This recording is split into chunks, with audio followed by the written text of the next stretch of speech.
본문의 말씀을 가지고 환난과 핍박 중에도 라고 하는 제목으로 말씀을 나누려고 합니다.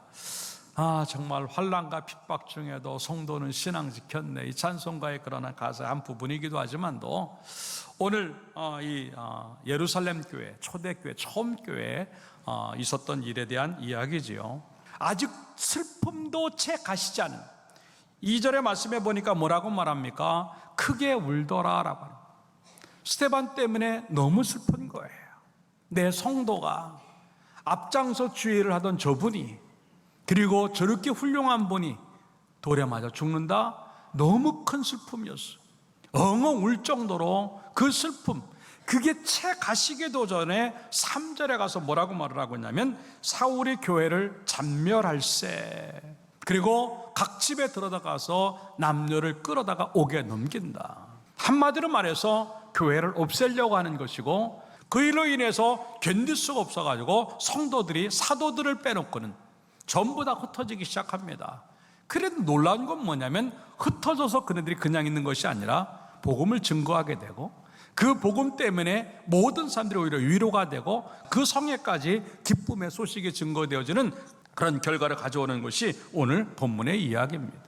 이 이야기를 통해 저는 환난과 핍박 중에도 라고 하는 제목을 잡은 이유가 바로 그것입니다. 이 환난이 우리에게 무엇일까? 이 핍박이 교회에 무엇일까? 어찌 보면 안 와야 될 상황들, 겪고 싶지 않았던 그런 일들이겠지요. 그러나 그건 사람의 생각이었어요. 하나님의 뜻은 전혀 다른 데가 있었고, 오히려 이 어려움을 통해서 하나님은 일하실 수 있는 그런 하나님이라고 하는 것을 보여주는 것이 바로 이 모습이에요.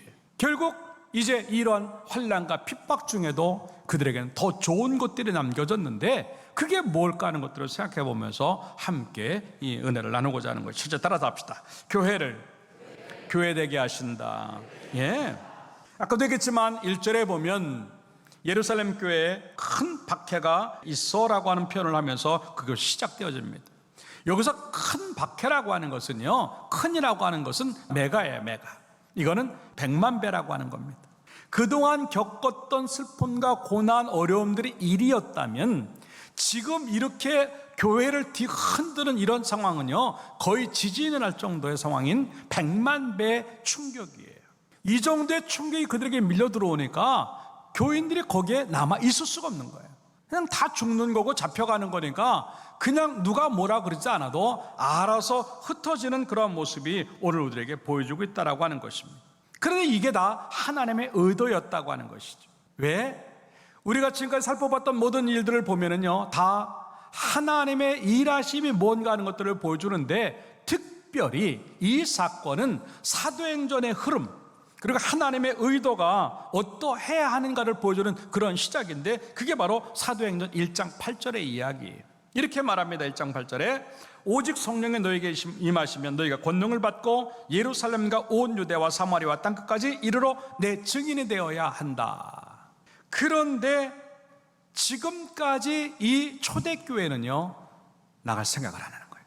그냥 머물러 있고 그냥 그것이 좋다고 하는 것을 생각을 하고, 이 사마리아까지 그리고 땅끝까지 나간다는 생각을 안 하고 그냥 머물러 있는 그 모습, 아직까지도 진정한 사명이 뭔지, 아직까지도 진정으로 교회가 해야 될 일이 뭔지를 알아채지 못하고 있는 그 모습을 우리가 지금 보고 있다라고 하는 것입니다. 교회의 참 모습이 뭐냐? 첫 번째 본질은 모이는 곳이에요. 그 교회는 다 모여들어야 돼요. 예배에 모여야 되고 기도에 모여야 되는 겁니다. 하다못해 구역이든 기관이든 작은 모임까지도 그 모임이 이 공동체를 위한 것이라고 한다면 당연히 나와야 돼요. 그 공동체를 위한 것이 뭘까? 하나님의 뜻 가운데 이루어지는 것이기 때문에 우리는 거기에 동참되어져야 되는 거예요. 또 하나는 뭐냐면, 흩어지는 교회가 되는 게 그게 본질이에요. 교회의 본질이 뭐냐면, 모여지는 우리가 세상을 위해서 다시 나가는 것, 그게 진정한 의미의 교회의 본질이에요. 근데 아까도 얘기했지만 이 초대교회는 그걸 놓치고 있었어요. 왜? 너무 좋으니까. 근데 하나님은 그걸 그냥 두지 않지요.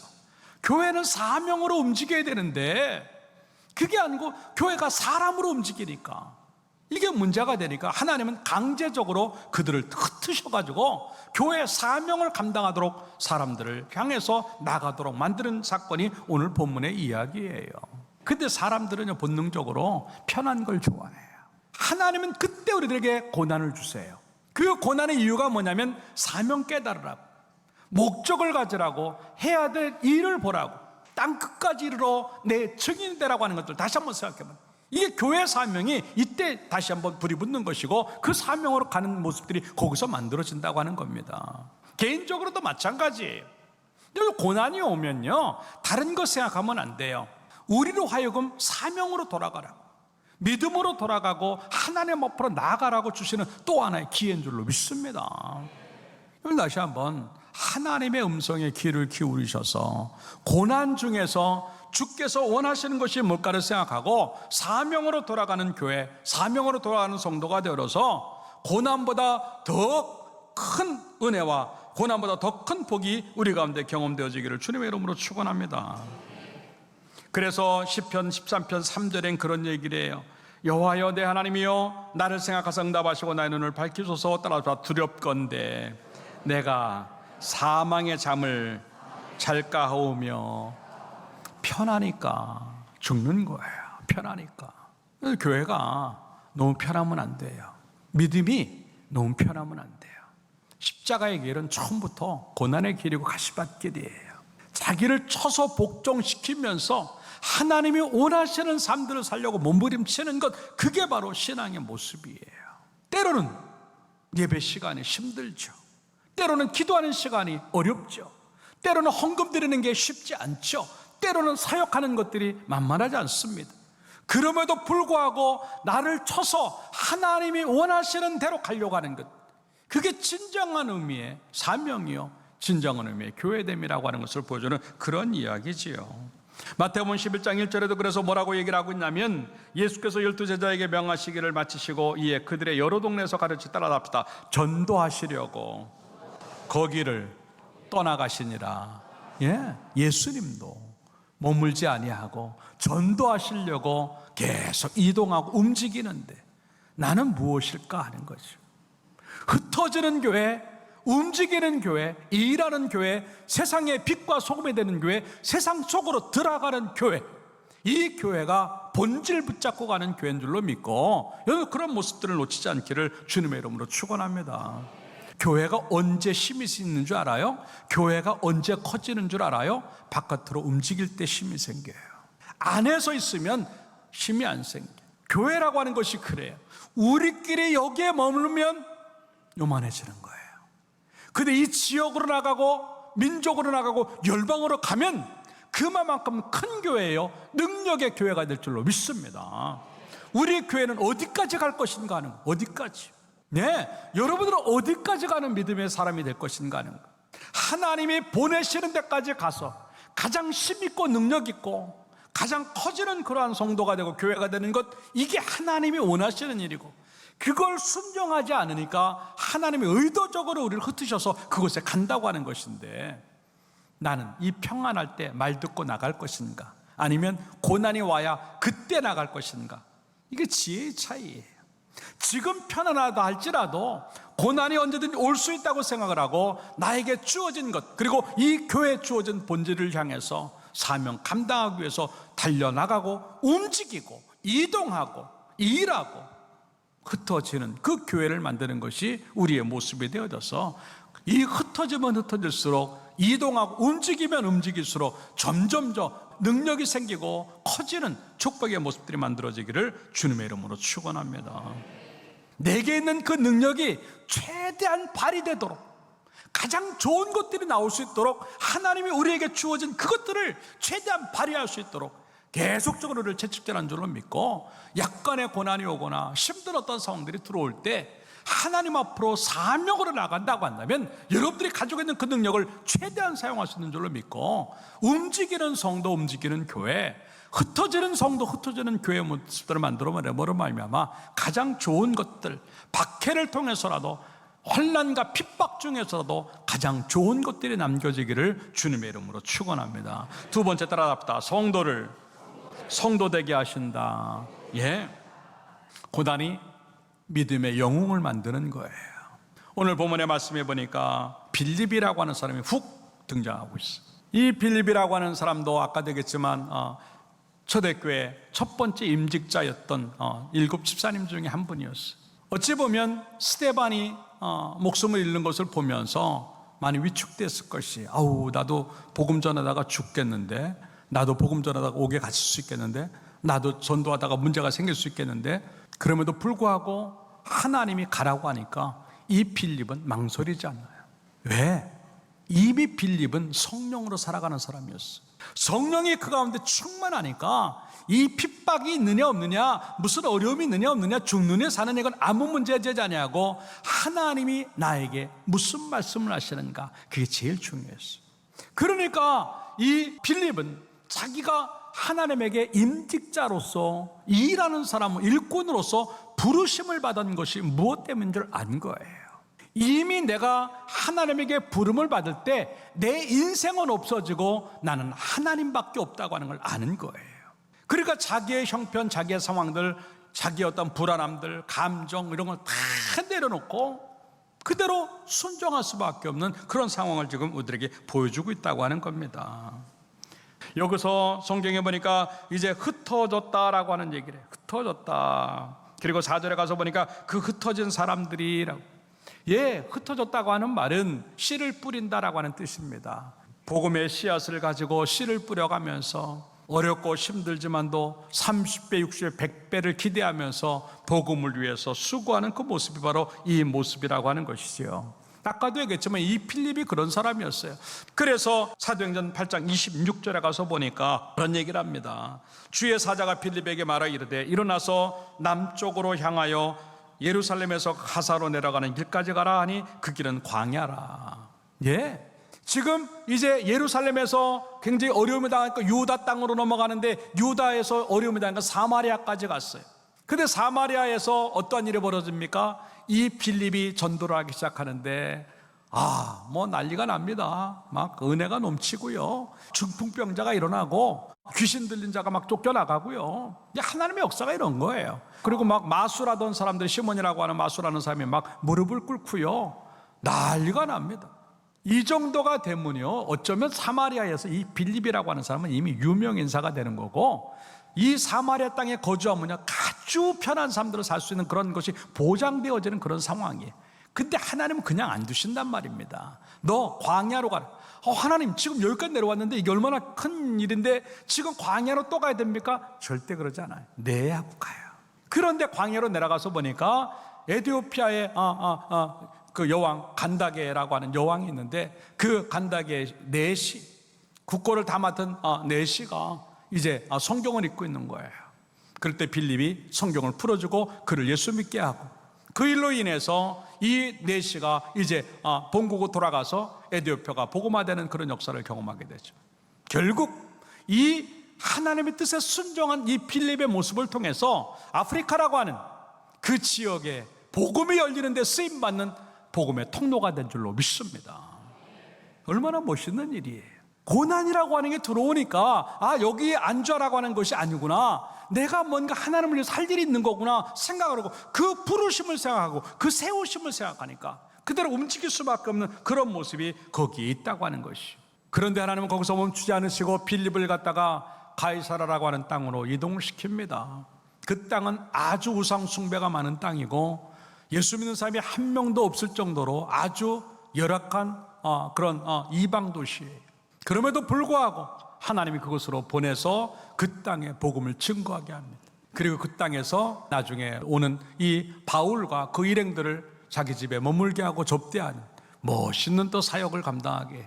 그 말씀이 바로 사도행전 21장 8절의 이야기. 이튿날 떠나 가이사랴에 이르러 7 집사 중 하나인 전도자 빌립의 집에 들어가서 머무니라. 여기서 이 빌립을 갖다가 뭐라고 표현하더라 합시다. 전도자 빌립. 이방 전도의 선구자요, 아프리카의 복음의 통로가 되고 모든 것들을 이루어내는데 전도자 빌립. 그 많은 별칭 중에서도 이 빌립이라고 하는 사람을 성경은 뭐라고 우리에게 소개하냐면 전도자 빌립이라고 그래요. 나는 주님에게 어떠한 별칭이 있는가 하는 거예요. 기도자 아무개, 예배자 안목에, 충성자 안목에, 전도자 안목의 모습이 나에게 있는가 하는 거예요. 여러분들 이 시간에 예배를 드리면서 나에게 그러한 멋지고 귀한 영적인 별칭이 붙는 시간 되기를 주님의 이름으로 축원합니다. 사랑하는 여러분들, 다시 한번 우리들의 모습을 돌아보면서 나는 무엇 때문에 세움을 받았을까? 그런데 어려움이 왔는데 나는 지금 누굴까? 어려움이 왔다 그래서 나는 하나님의 말씀대로 움직이는 사람일까? 멈춰있는 사람일까? 고난이라고 하는 것이 왔을 때 나는 십자가 앞으로 나가는 사람일까? 아니면 나는 도망을 가는 사람일까? 어려움이 왔을 때 나는 예배의 자리로 가는 사람일까? 아니면 예배 자리를 버리는 사람일까? 고난이라고 하는 것이 왔을 때 나는 기도의 자리로 가는 사람일까? 기도를 멈추는 사람일까? 어려움이 왔을 때 나는 이걸 붙잡고 몸부림치는 신앙의 모습일까? 아니면 회피하고 핑계대고 도망가고 떠나는 나의 모습일까? 하나님으로 살아간다고 한다면 똑같은 거예요. 왜 빌립은 두려움이 없었겠어요? 왜 빌립은 계산이 없겠어요? 왜 빌립은 생각이 없겠어요? 그럼에도 불구하고 그건 아무 문제가 되지 않아. 왜?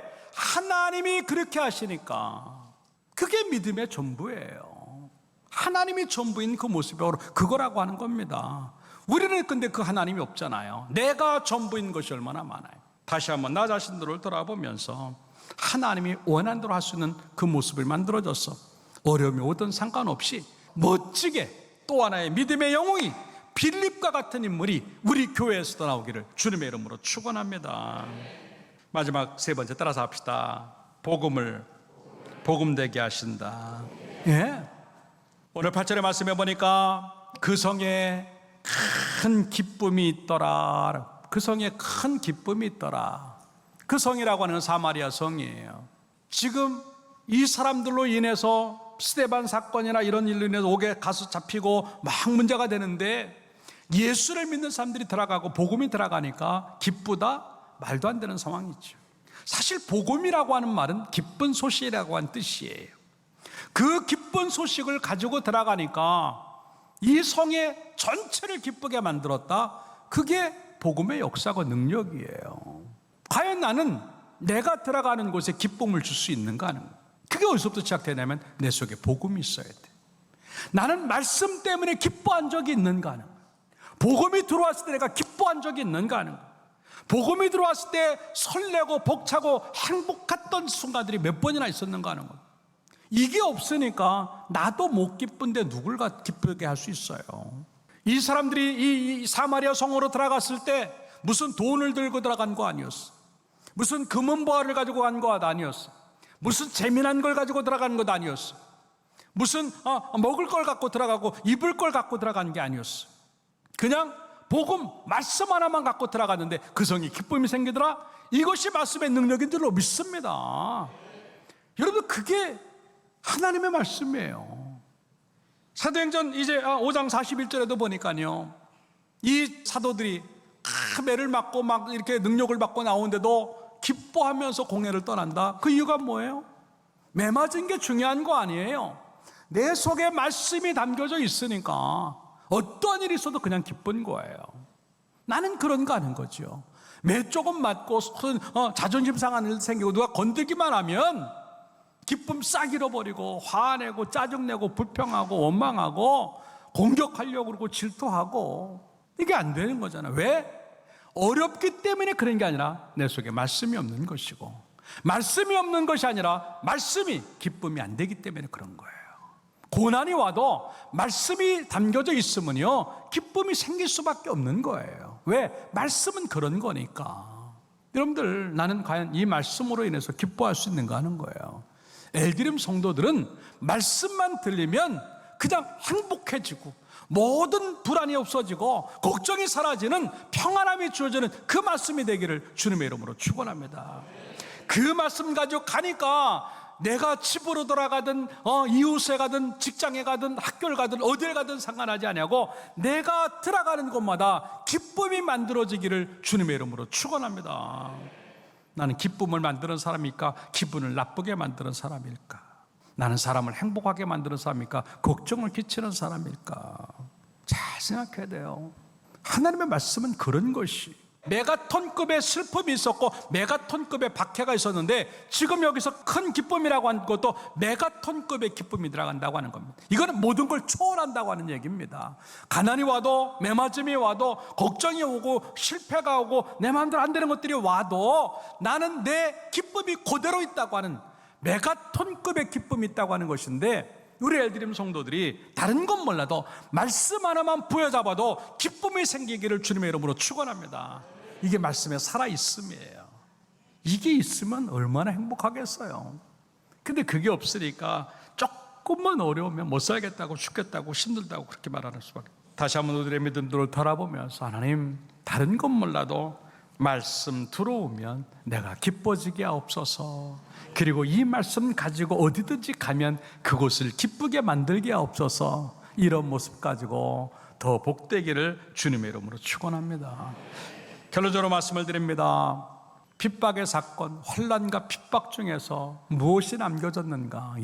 하나님의 일하심을 보는 거죠. 의도하심을 보는 겁니다. 그렇기 때문에 거기서 더 큰 하나님의 역사가 남게 되는 것인데, 교회가 교회되는 사명의 교회가 되는 것이고, 성도가 성도되는 부르심에 따라 움직이는 것이고, 그리고 복음이 복음되는 참 기쁨이 주어지게 되는 것인데, 이게 남의 이야기가 아닌 우리 이야기가 되어서 우리 가운데 또 하나의 믿음의 영웅이 나타나길 바라고, 그 일로 인해서 모두가 행복해지기를 주님의 이름으로 축원합니다.